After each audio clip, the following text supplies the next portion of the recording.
എല്ലാവരും വന്നിരുന്നു. കല്യാണത്തിന് വിളിച്ച ഒരുവിധം കുറെ ആൾക്കാർക്ക് ഷൂട്ടിന്റെ പ്രശ്നങ്ങളും കാര്യങ്ങളൊക്കെ ഉണ്ടായിരുന്നു.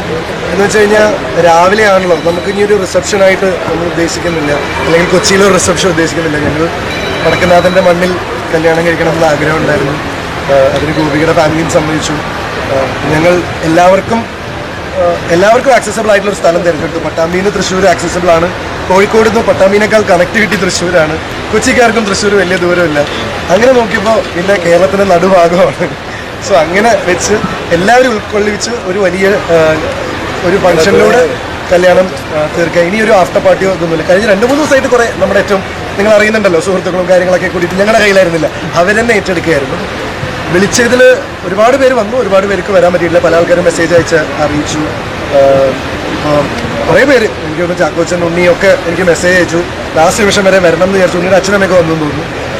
കൃതി ഷെട്ടി മെസ്സേജ് അയച്ചു. അങ്ങനെ കുറേ പേര് ലാസ്റ്റ് നിമിഷം വരാൻ പറ്റില്ല എന്ന് പറഞ്ഞ് മെസ്സേജ് അയച്ചു. But happy. കാരണം എനിക്കും പല കല്യാണങ്ങൾക്കും വിളിച്ച കല്യാണങ്ങൾക്ക് പോകാൻ പറ്റാറില്ല. ചില കാര്യങ്ങളാവുമ്പോൾ അത് നമുക്ക് മനസ്സിലാവുന്നതാണ്. പിന്നെ വിളിച്ചവരൊക്കെ വന്നോ സത്യം പറഞ്ഞ് ചോദിച്ചാൽ അത് മനസ്സിലാക്കാനുള്ള ഒരു മാനസികാവസ്ഥയിലല്ല ഞങ്ങൾക്കൊക്കെ ഫുള്ളൊരു പുകയാണ് ഫീൽ ചെയ്യുന്നത്. ആരൊക്കെ വന്നു ആരൊക്കെ വന്നില്ല എന്ന് അങ്ങനെ രജിസ്റ്റർ ചെയ്യാൻ പറ്റുന്നൊരു, ഞാൻ പറഞ്ഞല്ലോ, കുറേ കഴിയുമ്പോൾ ഇത് മൊണോട്ടണസ് ആയി പോകും. പിന്നെ ഒരു 3-3.5 മണിക്കൂറായില്ലേ ഇവിടെ നിൽക്കണം.